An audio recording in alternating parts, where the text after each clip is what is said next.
Friends வணக்கம். நான் Augustine ஃபோர்வின்லேருந்து. இன்றைக்கி இந்த வீடியோ பதிவில் நம்ம என்ன பார்க்க போகிறோம் அப்படின்னா, நம்மளுடைய ஃபோர் கார்ட்டில் புதிதாக ஒரு நபர் ரெஜிஸ்டர் பண்ணி அவருடைய ஐடியை பதிவு பண்ணுறது எப்படின்றது தான் நம்ம இங்கே பார்க்க போகிறோம். நீங்கள் நம்ம சேனல் சப்ஸ்கிரைப் பண்ணலை அப்படின்னா கண்டிப்பாக சப்ஸ்கிரைப் பண்ணிக்கோங்க. நிறுவனம் சார்ந்து அடுத்தடுத்த அப்டேட் உங்களுக்கு ரெகுலராக வந்துக்கிட்டு இருக்கும். ஃபஸ்ட்டு உங்களை ஒரு நபர் ரெஃபர் பண்ணுறாங்க அப்படின்னா அந்த நபர் நம்ம நிறுவனத்தில் ஏற்கனவே ஜாயின் பண்ணியிருக்கக்கூடிய ஒரு நபராக இருக்கணும். அந்த பர்சனுடைய ரெஃபரல் லிங்க்கை யூஸ் பண்ணி தான் நீங்கள் பதிவு பண்ண முடியும். அந்த நபர் உங்களுக்கு கொடுக்கக்கூடிய அந்த ரெஜிஸ்ட்ரேஷன் லிங்க்கை நீங்கள் கிளிக் பண்ணிங்க அப்படின்னா ஃபஸ்ட்டு எடுத்த உடனே இந்த மாதிரி ஒரு க்ரீன் கலரில் ஒரு ஃபார்ம் ஓப்பன் ஆகும். இந்த ஃபார்மில் பாருங்கள், ஃபோர் கார்ட் இது நம்ம கடைன்னு சொல்லி நம்மளுடைய ஹெட்டிங் கொடுத்துருப்பாங்க. நியூ யூசருக்கான ரெஜிஸ்ட்ரேஷன் ஃபார்ம். அதுக்கு கீழே ரெஃபரல் நேம் அப்படின்னு ஒன்று இருக்கும். இந்த ரெஃபரல் நேம் அப்படின்ற இடத்துல யாருடைய இது வரும் அப்படின்னா, உங்களுக்கு இந்த லிங்க்கு யார் அனுப்புகிறாங்களோ அந்த பர்சனுடைய நேம் இங்கே வந்துடும். அந்த லிங்க்கை ஓப்பன் பண்ணிங்கன்னா, இப்போ எனக்கு ஒரு நபர் அனுப்புகிறாங்க அப்படின்னா எனக்கு அவர் தான் அனுப்பியிருக்காரா இல்லை அவருடைய லிங்க்கு தானா அப்படின்றத இந்த நேமை வச்சு தான் நான் கண்டுபிடிக்க முடியும். சப்போஸ் எனக்கு அனுப்புனவர் வேறு, பட் அதில் லிங்க்கில் இருக்கிற நேம் வேறு அப்படின்னா நான் ரெஜிஸ்டர் பண்ணாமல் டைரெக்டாக அவரை கூப்பிட்டு கேட்டுட்டு இதில் நேம் வேறு மாதிரி இருக்குது, நீங்கள் இது உங்களுடைய லிங்க்கு தானான்றதை கன்ஃபர்மேஷன் பண்ணிவிட்டு நீங்கள் ரெஜிஸ்டர் பண்ணிக்கலாம். சரிங்களா? ஏன்னா ஒன்ஸ் ரெஜிஸ்டர் பண்ணி ஆக்டிவேட் பண்ணிட்டீங்கன்னா இன்னொருத்தருனுடைய ஸ்பான்சருக்கு மாற்ற முடியாது. ஸோ அதனால் இதை கொஞ்சம் கேர்ஃபுல்லாக பண்ணணும்.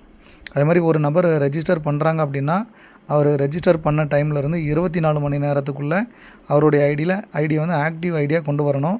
அப்படி இல்லாத பட்சத்துக்கு அவங்களுடைய ரெஜிஸ்டர் ஐடி ஆட்டோமேட்டிக்காக டீஆக்டிவேட் ஆகிரும். சரிங்களா? அதுக்கப்புறம் அவங்க எப்போ வராங்களோ ரெஜிஸ்டர் பண்ணி வந்துக்கலாம். இப்போ நான் லிங்க்கை ஓப்பன் பண்ண உடனே ஃபஸ்ட்டு எனக்கு இந்த பேஜ் தான் ஓப்பன் ஆகும். இந்த பேஜில் கீழே பாருங்கள், செலக்ட் யுவர் பிளான் அப்படின்னு ஒன்று இருக்கும். ஸோ நான் அந்த செலக்ட் யுவர் பிளானை கிளிக் பண்ணோம்னா நேரடியாக 2வது பேஜுக்குள்ளே எனக்கு ஓப்பன் ஆகுது. 2வது பேஜில் என்ன இருக்கும் அப்படின்னா, நம்மளுடைய 2 பிளான் கொடுத்துருப்பாங்க, பேசிக் பிளான், ப்ரீமியம் பிளான். இந்த 2 பிளானுமே அதில் வியூ ஆகும். நான் எந்த பிளானில் ஜாயின் பண்ண போகிறேனோ அதை நான் டச் பண்ணால் போதும். 3வது ஆப்ஷன் என்னுடைய பெயர் கேட்கும். நான் என்னுடைய பெயரை இதில் நான் பதிவு பண்ணணும். முடிஞ்ச வரைக்கும் எல்லோரும் கேபிட்டல் லெட்டரில் கொஞ்சம் நீட்டாக கரெக்டாக பண்ணாங்கன்னா நல்லாயிருக்கும். அப்புறம் பார்த்திங்கன்னா மொபைல் நம்பர், நான் என்னுடைய 10 டிஜிட் மொபைல் நம்பர் கொடுக்கணும். 10 நம்பருக்கு குறைவாக கொடுத்தாலும் இல்லை அதிகமாக கொடுத்தாலும் பேக்ரவுண்டில் இருக்கிற க்ரீன் கலர் உங்களுக்கு ரெட் கலராக மாறி அலர்ட் பண்ணும். ஸோ நீங்கள் கொடுத்துருக்கிற நம்பர் தவறானது, கரெக்டான நம்பரை பதிவு பண்ணுங்கன்னு சொல்லி. அப்புறம் பார்த்திங்கன்னா இமெயில் ஐடி, என்னுடைய இமெயில் ஐடியை கரெக்டாக நான் ஸ்பெல்லிங் மிஸ்டேக் இல்லாமல் ப்ராப்பராக இதில் நான் டைப் பண்ணணும். ஏன்னா இதெல்லாம் ஃப்யூச்சருக்கு நமக்கு ரொம்பவே யூஸ்ஃபுல்லாக இருக்கக்கூடியது. ஒவ்வொரு முறையும் நம்ம மாற்ற தேவையில்ல. ஒரு முறைக்கு ஒரு 3-4 முறை பார்த்து பொறுமையாக நீங்கள் இதை பதிவு பண்ணால் போதுமானது. அப்புறம் பார்த்திங்கன்னா பேன் நம்பர், நம்மளுடைய பேன் கார்டு நம்பர் ரொம்ப ரொம்ப ரொம்ப இம்பார்ட்டன்ட். சரிங்களா? ஸோ நீங்கள் கொடுக்கக்கூடிய பேன் கார்டு நம்பர் தான் உங்களுடைய ஐடி நம்பர். ஸோ அதனால் நீங்கள் பேன் கார்டு நம்பரை கரெக்டாக கொடுங்க. நீங்கள் சும்மா தப்பாக கொடுத்து வச்சிட்டிங்க அப்படின்னா ஐடி ஆக்டிவேட் ஆன உடனே உள்ளுக்கு பேன் வெரிஃபிகேஷன் பண்ணுறதுக்கு ஒரு ஆப்ஷன் இருக்குது. ஸோ இங்கே நீங்கள் பேன் நம்பர் தப்பாக கொடுத்தீங்கன்னா அந்த இடத்துல பேன் நம்பரை நீங்கள் எடிட் பண்ணுறதுக்கு ₹500 நீங்கள் கட்டி தான் பண்ண முடியும். ஸோ அதனால் இந்த இடத்துலையே நீங்கள் பேன் நம்பரை கரெக்டாக பர்ஃபெக்டாக கொடுத்துருங்க. நீங்கள் ஒரு முறைக்கு 2 முறை செக் பண்ணிக்கோங்க டைப் பண்ணிவிட்டு. சரிங்களா?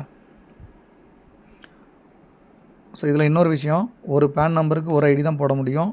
உங்களுடைய PAN number, mobile number, email ID இந்த 3ஐயும் நீங்கள் ஒரு முறை கொடுத்துட்டிங்கன்னா அடுத்த முறை இன்னொரு ஐடிக்கு அதை பதிவு பண்ண முடியாது. சரிங்களா? ஒரு டேட்டாவுக்கு ஒரு ஐடி தான் போட முடியும். அப்புறம் பார்த்திங்கன்னா என்னுடைய மாவட்டம், நான் எந்த டிஸ்ட்ரிக்டில் இருக்கேன் அப்படின்றத அதில் டைப் பண்ணணும். என் மாவட்டத்தினுடைய பின்கோடு, நான் எந்த ஏரியாவில் இருக்கக்கூடிய பின்கோடை நான் இதில் பதிவு பண்ணணும். ஸோ இதெல்லாம் எதுக்கு கேட்குறோம் அப்படின்னா 2 விஷயம். ஒன்று, பின் ஃப்ரான்சைஸி உங்களுக்கு நியர்பை இருக்கிறத காட்டும். 2வது, டீலர்ஷிப்புக்கு உங்களுடைய பின்கோடுக்கு அருகில் இருக்கக்கூடிய கடைகளை நம்மளுக்கு காட்டும். ஸோ அதுக்காக தான் நாங்கள் இந்த இடத்துல டிஸ்ட்ரிக்கும் பின்கோடும் வாங்கிக்கிறோம். ஸோ பின்கோடு நீங்கள் கரெக்டாக கொடுத்துருங்க. அதுக்கப்புறம் பார்த்திங்கன்னா உங்களுக்கான ஒரு பாஸ்வேர்டு. ஸோ உங்களுக்கான ஒரு செக்யூர் பாஸ்வேர்டு, இது யாருக்கும் எந்த காரணத்தை கொண்டு நீங்கள் ஷேர் பண்ண வேண்டாம். கம்பெனி சைடில் இருந்தும் பாஸ்வேர்டுன்றது நாங்கள் யார்கிட்டையும் கேட்கவும் மாட்டோம். எந்த ஒரு ஓடிபி அந்த சம்மந்தமான எந்த தகவலும் உங்களுக்கு வராது. ஸோ அதனால் உங்களுடைய பாஸ்வேர்டு நீங்கள் எந்த அளவுக்கு செக்யூராக வச்சுருக்கீங்களோ அது உங்களுக்கு பாதுகாப்பானது. அது பாஸ்வேர்டு நீங்கள் கொடுத்துக்கோங்க. இதில் லாஸ்ட்டாக பார்த்திங்கன்னா ஒரு கேப்ஷா ஒன்று இருக்கும். நீங்கள் பாஸ்வேர்டு எல்லாம் கொடுத்து முடிச்சதுக்கப்புறம் கீழே கேப்ஷா வரும். அந்த கேப்ஷாவை நீங்கள் என்ன பண்ணணும் அப்படின்னா ப்ராப்பராக அது ஒரு ஸ்மால் லெட்டரில் இருக்கும். அதை நீங்கள் அதில் டைப் பண்ணிவிட்டு டேரெக்டாக சப்மிட் கொடுத்துருவாங்க. நெக்ஸ்ட் பேஜ் கொடுத்தீங்கன்னா உங்களுக்கு ஐடி ரெஜிஸ்டர் ஆகிரும். ஸோ ஐடி ரெஜிஸ்டர் ஆகிறதுக்கு முன்னாடி நம்மளுடைய ஃபஸ்ட்டு பேஜில் டேர்ம்ஸ் அண்ட் கண்டிஷன் கொடுத்துருப்போம், தமிழில் தான் இருக்கும். ஸோ அதை நீங்கள் கிளிக் பண்ணி ஓகே பண்ணிங்கன்னா மட்டும்தான் நெக்ஸ்ட் பேஜ் ஓப்பன் ஆகும். அந்த டேர்ம்ஸ் அண்ட் கண்டிஷனில் ஒரு 10 பாயிண்ட் கொடுத்துருப்போம். அதை நீங்கள் ஓகே பண்ணிவிட்டு நெக்ஸ்ட்டு கொடுத்துக்கோங்க. சரிங்களா? ஸோ இப்போ ஐடி ரெஜிஸ்டர் ஆகிருச்சு. இதில் உங்களுக்கான யூசர் நேம் அப்படின்றது உங்களுடைய பேன் கார்டு நம்பர். உங்கள் பேன் கார்டு நம்பருக்கு முன்னாடி நீங்கள் பேசிக் பிளானாக இருந்தால் BAS அப்படின்ற மாதிரியும், அதுவே நீங்கள் ப்ரீமியம் பிளானாக இருந்தால் PRE அப்படின்ற லெட்டரும் உங்களுக்கு அதில் வந்து ஆட்டோமேட்டிக்காகவே வந்துடும். சரிங்களா? பாஸ்வேர்டு நீங்கள் கொடுக்குறது தான். ஸோ இந்த மாதிரி ஒரு ஸ்க்ரீன்ஷாட் வரும். இந்த ஸ்க்ரீன்ஷாட் வந்த உடனே இதை நீங்கள் வந்து சேவ் பண்ணி வச்சுக்கோங்க. உங்கள் மொபைலில் இது சேவ் பண்ணி வச்சுக்கோங்க.